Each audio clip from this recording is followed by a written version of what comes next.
নমস্কার বন্ধুরা, সুমিতা রান্নাঘরে সবাইকে স্বাগত। আবারও চলে এসেছি তোমাদের সাথে নতুন একটা ভিডিও শেয়ার করতে। কালকে যেহেতু আমাদের পয়লা বৈশাখ আর এখন প্রচণ্ড গরম পড়েছে, এই গরমের মধ্যে হালকা পাতলা যদি চিকেনের কারি করতে চাও তাহলে একবার এই পেঁপে দিয়ে চিকেন কারি রেসিপিটা ট্রাই করতে পারো। এটা খেতে হয় ভীষণই সুস্বাদু, সবার ভীষণ পছন্দের একটা রান্না। পেঁপে দিয়ে চিকেন কারিটা বানানোর জন্য আমি এখানে সব মশলাপাতি গুছিয়ে নিয়েছি। দেখো কী কী নিয়েছি। আমি এখানে পেঁয়াজ কুচি করে নিয়েছি, কাঁচা লঙ্কা কুচি, একটু জিরের গুঁড়ো, ধনের গুঁড়ো, আদা রসুন বাটা আর গোটা গরম মশলা, শুকনো লঙ্কা আর পেঁপেটাকে একটু বড় বড় করে কেটে নিয়েছি। আর আমি 500 গ্রাম চিকেনটাকে ভালো করে পরিষ্কার করে কেটে ধুয়ে নিয়েছি। কড়াইয়ে দিয়ে দেবো বেশ কিছুটা সাদা তেল আর ফোড়নে দেবো গোটা গরম মশলা আর শুকনো লঙ্কা। ফোড়নটা আমার ভালো করে ভাজা হয়ে গেছে, দিয়ে দেবো বেশ কিছুটা পেঁয়াজ কুচি।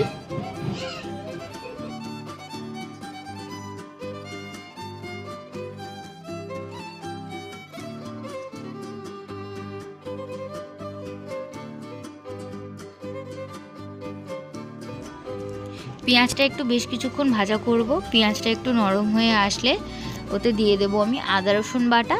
ততক্ষণ একটু পেঁয়াজটা ভাজতে থাকবো।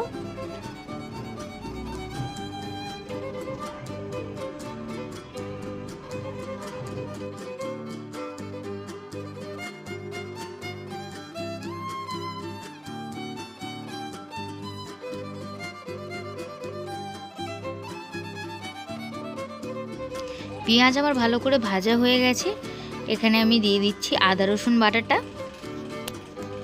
এবার আদা রসুন বাটা আর পেঁয়াজটা একসাথে ভালো করে কষাবো যতক্ষণ না আদা রসুনের কাঁচা গন্ধটা চলে যাচ্ছে।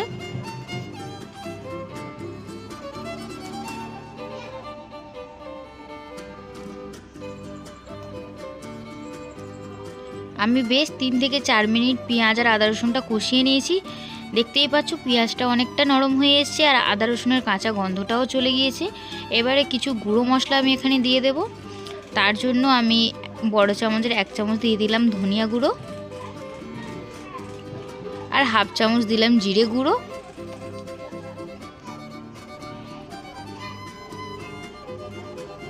রঙের জন্য দিয়ে দিচ্ছি বেশ কিছুটা হলুদ গুঁড়ো আর লঙ্কা গুঁড়ো আর লবণ। এবার সব কিছু আবারও বেশ ভালো করে কষিয়ে নেব।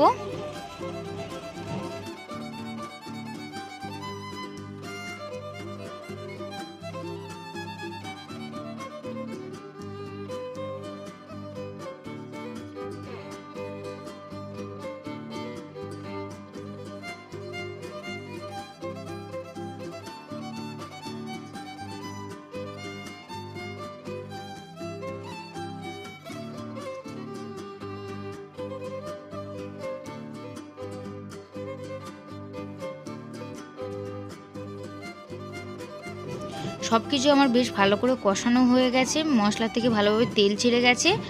আমি এবারে পরিষ্কার করে কেটে ধুয়ে রাখা মাংসটা দিয়ে দিচ্ছি। এবার মাংসর সাথে মশলাটা বেশ ভালো করে 5 থেকে 6 মিনিট কষাবো।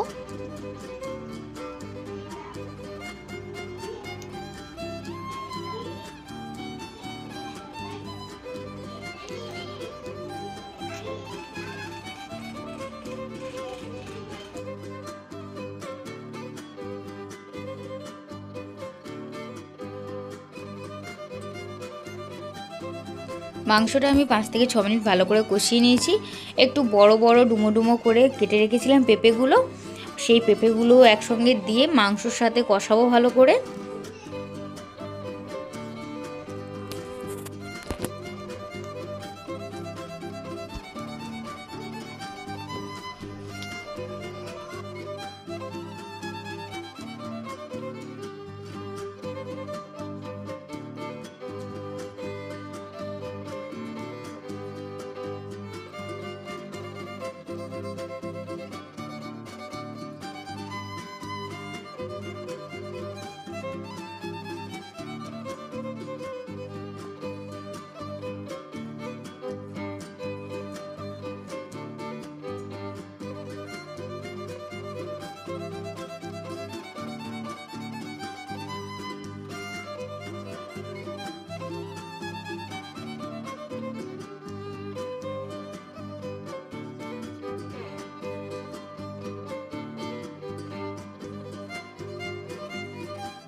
পেঁপে আর মাংসটা আমি প্রায় 15 থেকে 20 মিনিট মতো কষিয়ে নিয়েছি।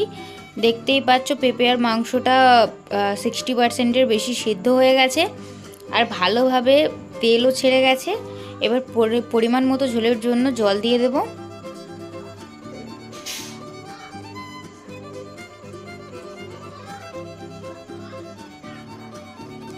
এবার চাপা দিয়ে মাংস আর পেঁপেটা ভালোভাবে সিদ্ধ করে নেব।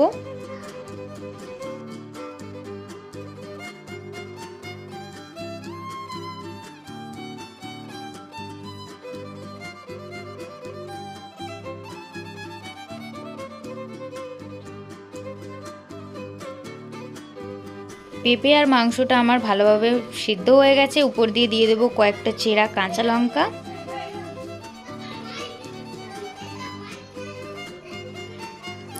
আমার ঝোলটাও অনেকটা কমে এসছে আর পেঁপে আর মাংসটা খুব ভালো মতো আমার সিদ্ধ হয়ে গেছে। আর এই রান্নাটা বেশি মাখা মাখা হবে না, একটু ঝোলঝোলি হবে। আর ঝোলটা আমি মারবও না, ওরকমই থাকবে। আমার রান্নাটা হয়ে গেছে। এই পেঁপে দিয়ে মুরগির ঝোলটা তোমরা ভাত, রুটি, পরোটা সব কিছুর সাথেই খেতে পারো। এই রান্নাটা এতটাই সুস্বাদু হয় খেতে।